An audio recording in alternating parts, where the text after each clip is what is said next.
Bom dia, boa tarde, boa noite, nerds de todo o Brasil. Hoje eu vim falar do primeiro jogo dessa franquia clássica da história dos jogos. Direto do saudoso PlayStation 2, God of War. Então, se você veio por um vídeo da franquia inteira, lamentos. E se você está esperando algum tipo de análise do jogo, lamentos mais ainda. Esse vídeo sou só eu falando sobre o jogo mesmo. Enfim, sem mais enrolação, vamos nessa. Se, por acaso, você não conhece, Deus da Guerra, God of War no título original, é uma franquia situada no cenário da mitologia grega. Minotauro, Afrodite, Percy Jackson, essas coisas. Aliás, Percy Jackson, o livro e God of War foram lançados no mesmo ano, com poucos meses de diferença. Só pra fins de curiosidade mesmo. A história gira em torno de Kratos, um soldado e capitão espartano. A primeira cena do jogo, logo de cara, é com o personagem principal em um precipício, desesperançoso e afirmando que os deuses abandonaram ele. Ele então se joga, uma tentativa de suicídio. Falando a palavra com S logo no primeiro vídeo. Nossa, o alcance disso aqui vai ser uma beleza. Antes do choque dele com a água e com as pedras, a gente é levado de volta no tempo, num passado recente, em uma frota de navios durante uma tormenta. E é assim que o jogo começa pra valer. Com nós, os jogadores, controlando Kratos combatendo umas criaturas que parecem uns mortos-vivos ou coisa parecida, usando as icônicas Lâminas do Caos. Nesse momento inicial do jogo, Kratos está em uma missão pelos deuses, mais especificamente por Poseidon, em que ele está encarregado de matar a Hidra, monstro mitológico de 7 cabeças que na mitologia original Hércules teve que matar em um dos seus 12 trabalhos. Aqui é Kratos que é responsável por essa tarefa. Ele avança pela frota de navios e pela tempestade, vai vencendo o monstro cabeça por cabeça, junto de vários outros inimigos menores, até ele chegar nas cabeças principais, elimina o monstro de uma vez e assim conclui essa primeira missão do jogo. Ainda em alto mar, depois de um tempo de descanso, uma beleza de descanso, diga-se de passagem. Kratos não parece exatamente descansado, até atormentado com alguma coisa. No convés do navio, é meio confirmado que esse é o caso mesmo. Ele confronta Athena, a deusa da sabedoria e da estratégia, sobre ele estar servindo os deuses há muito tempo, 10 anos, e eles ainda não cumprirem a sua suposta promessa de livrar eles dos seus pesadelos e tormentos. Athena diz que ele tem uma última missão, antes dele receber perdão pelos seus pecados. A missão das missões, que é matar Ares, o deus da guerra, que está causando no mundo dos mortais, mais especificamente na cidade da sua irmã, Atenas. Zeus, o rei dos deuses, proíbe os deuses de entrarem em conflito direto. E Kratos, sendo o mais forte, mais capaz, guerreiro entre os mortais e não sei o que, é o mais qualificado para realizar a missão. Quer dizer, mortal naquelas, né? Mas enfim. O navio, nesse momento, está a caminho de Atenas. E já à distância a gente consegue ver a cidade sendo arruinada. Então, no desembarque do navio é que a última missão de Kratos, a grande missão do jogo, matar o deus da guerra, Ares, começa. Por que exatamente Kratos é atormentado? Por que ele é o mortal mais capaz de enfrentar o deus da guerra? E por que ele serve os deuses para início de conversa? Essas coisas são contadas pra gente na forma de flashbacks ao longo do jogo todo. E também em um ou outro diálogo. Como eu disse no começo, Kratos era um soldado e capitão espartano. O brabo dos brabos, o cara entre os caras, o pica de mel, não sei o que. Ele começa a ficar obcecado com conquista, com poder, com a destruição de seus inimigos, tudo pela glória de Esparta. E pela dele mesmo, né, claro. Deixando isso se tornar mais importante do que a sua própria família. No caso, a sua esposa, Lissandra, e a sua filha, Calliope, ou Calliope. Lissandra, sua esposa, tenta argumentar com ele, tenta aconselhar, tenta fazer ele sair dessa vida. Mas, como toda mulher que acha que pode consertar um cara, ela fracassa, lógico, né? Pra surpresa de ninguém. Em uma dessas campanhas militares, porém, os espartanos, liderados por Kratos, não levam a melhor. Muito pelo contrário, eles são quase totalmente trucidados pelos inimigos bárbaros, e o próprio Kratos é quase esmagado pelo líder adversário. E aí ele tem que pedir arrego. Uma derrotazinha o cara já peida na farofa, é mole.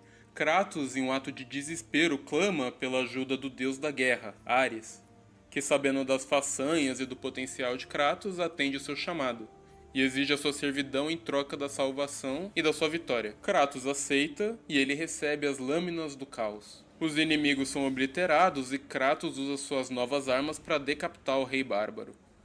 Agora, a serviço de Ares, Kratos continua com a sua ganância e obsessão por poder, mas agora reivindica seus feitos, conquistas e vitórias para o seu novo senhor, o deus da guerra Ares. Em uma dessas missões, Kratos e seus homens vão destruir uma vila, uma que reverencia Atena e tudo mais. Não só no jogo, mas na mitologia original, Atena e Ares são rivais não muito amigáveis, com Atena sendo a deusa da guerra mais ligada à parte da estratégia e Ares com a parte da violência e do combate propriamente ditos, enfim. Nesse vilarejo, Kratos e seus homens destroem tudo pelo caminho. Kratos pessoalmente faz uma chacina no templo local. Só que o lugar tá todo cheio de fumaça, o ar tá denso, então Kratos nem vê direito quem ele tá matando, ele só segue em frente e mata.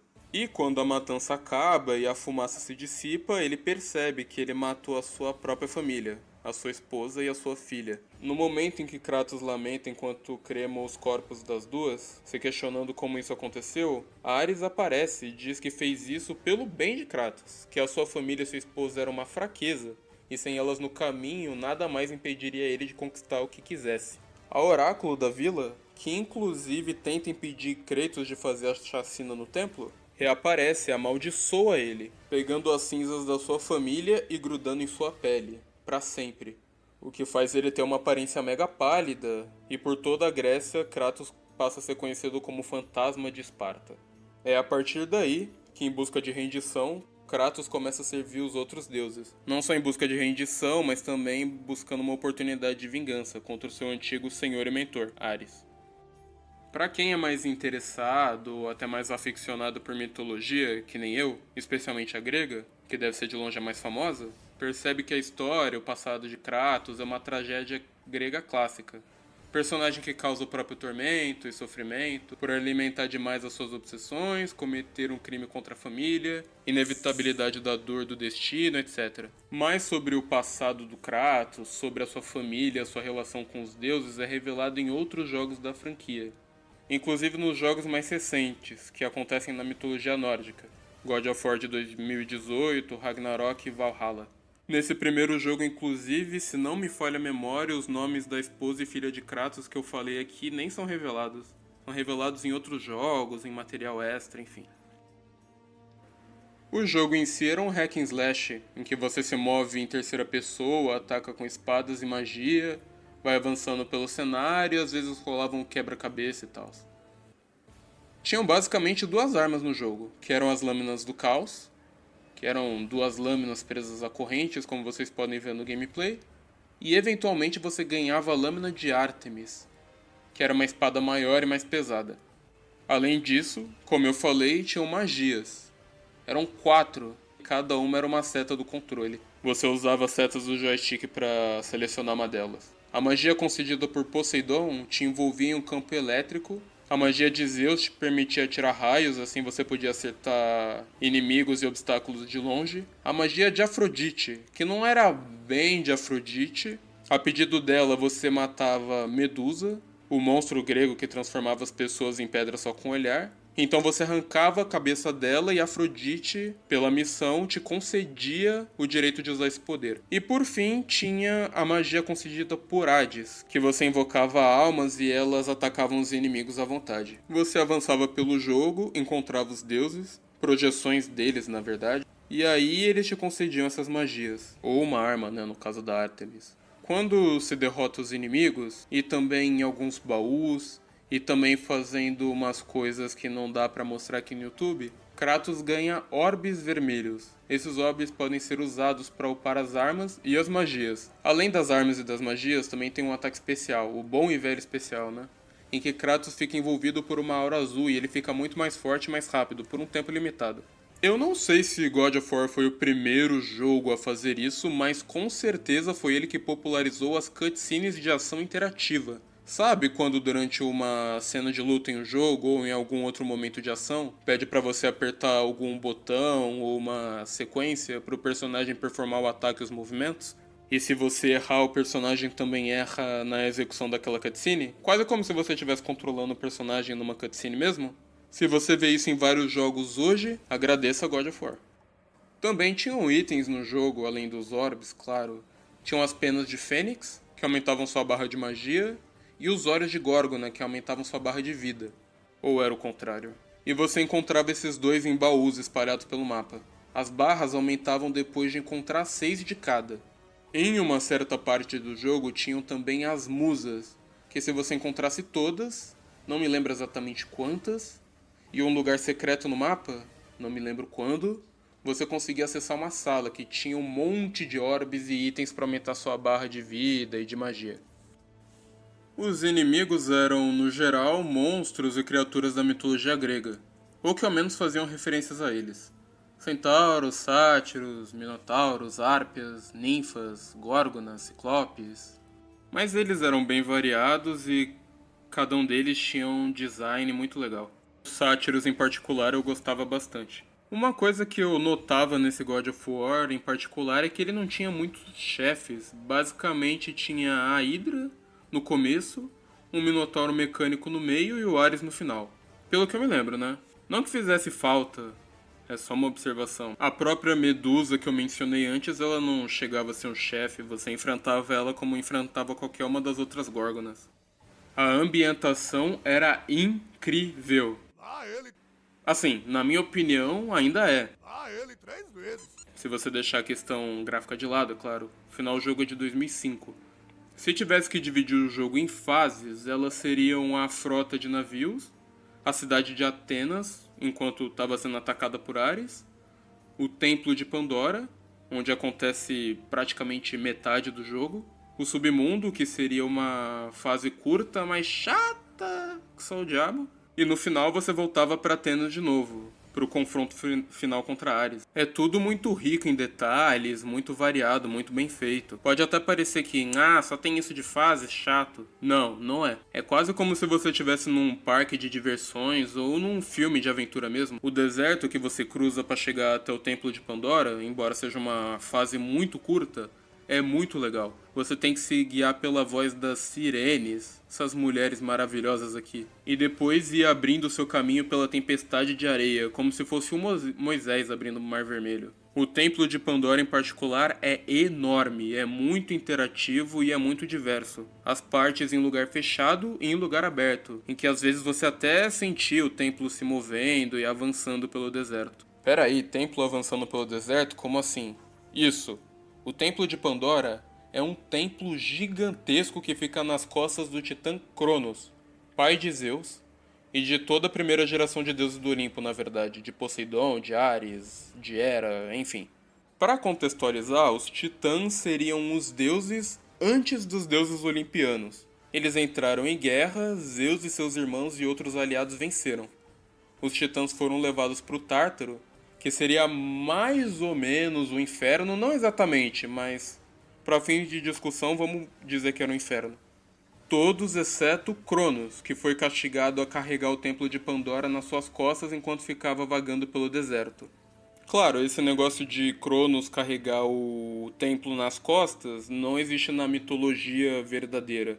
Ou na mitologia tradicional, por assim dizer. Foi um negócio inventado pro jogo. Mas aqui em God of War, o Templo de Pandora guarda essa, que vocês provavelmente já ouviram falar, a Caixa de Pandora. E é com o poder da caixa que Kratos espera ser capaz de matar Ares.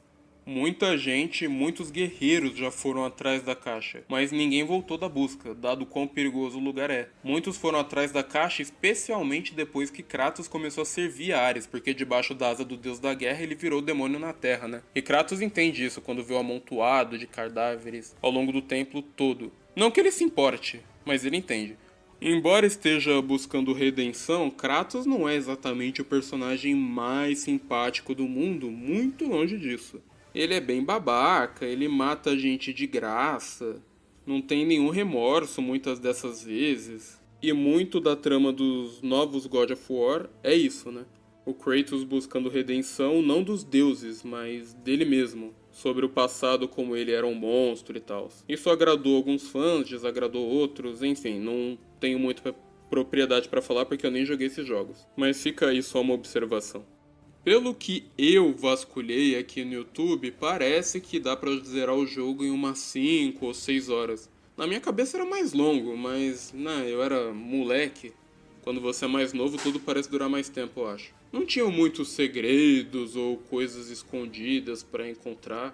Um jogo bem linear. Tinha um ou outro artefato, uma ou outra sala. Mas no geral era isso, nada demais. O jogo original de PlayStation 2 tinha conteúdos extras, making of, que trazia detalhes da produção, da concepção do game design, do character design do Kratos, da ambientação dos inimigos e conteúdo deletado do produto final. Haviam também cenas ilustradas que contavam mais de toda a lore, todo o folclore do mundo de God of War. A infância de Kratos, seu passado e o futuro também. Coisas que viriam a ser exploradas com mais profundidade em outros jogos, que viriam a ser lançados no decorrer de 5 anos. Essas cenas, inclusive, parando para pensar, são spoilers pesados do jogo Ghost of Sparta, que seria um God of War que lançaria para PSP 5 anos depois. Quando eu paro para pensar que a distância entre God of War 1 e 3 e Ghost of Sparta também é só 5 anos, eu penso, cacete, 5 anos era uma eternidade antigamente, agora passa assim, ó. Tô velho. Mas enfim, eu me lembro bem de uma parte do Templo de Pandora que tinha uma espécie de mosaico ou alguma coisa parecida que profetizava grandes acontecimentos do futuro, causados por um personagem de cicatriz vermelha, mostrando que os desenvolvedores sim já apostavam bem alto no sucesso do jogo e que já tinha uma franquia extensa, toda planejada.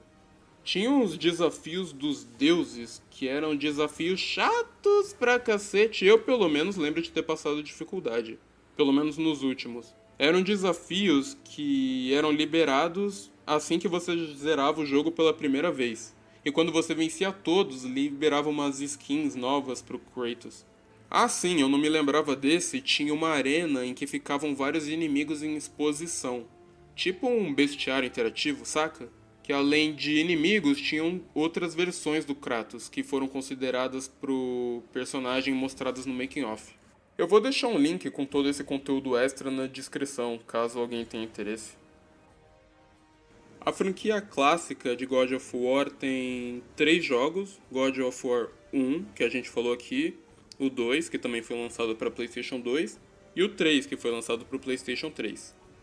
Tem também 2 spin-offs que foram lançados para o PSP, o Chains of Olympus e o Ghost of Sparta, que expandem bastante a história desse universo e do Kratos especialmente.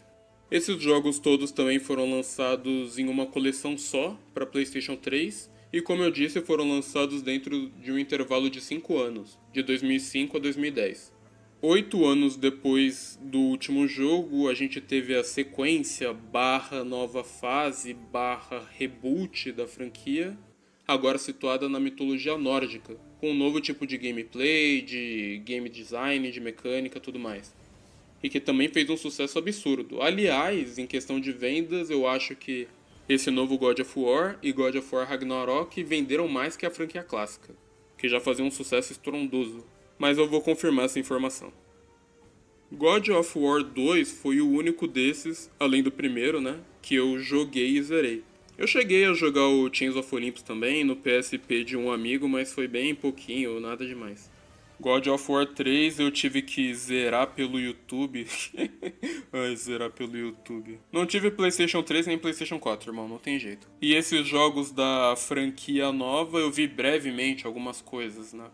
God of War 2, lançado 2 anos depois, é basicamente uma sequência melhorada que dá continuação à história principal. Melhores gráficos, mais inimigos, mais chefes, mais itens, novas magias, embora elas sejam Ctrl-C, Ctrl-V das magias do jogo anterior. Copia, mas faz diferente, né? Novas fases, novos conteúdos extras, etc. Muitos fãs, inclusive, zoam esse jogo por apresentar pra gente alguns, para não dizer vários furos de roteiro, mas continua sendo um excelente jogo, assim como o primeiro. A quem assistiu esse vídeo até aqui, obrigado. Espero que tenham matado saudade, que tenha despertado sua vontade de jogar, ou se não, que pelo menos você tenha gostado do vídeo. É o primeiro vídeo do canal, mas eu não vou trazer só sobre jogos não, tá? Vou trazer nerdices no geral. Então, se resolver dar uma chance pro meu conteúdo, e serei muito grato para os que fizerem isso, já esteja avisado. Sem mais enrolações é isso, nos vemos no próximo conteúdo muito em breve. Falou, rapaziada. Fui!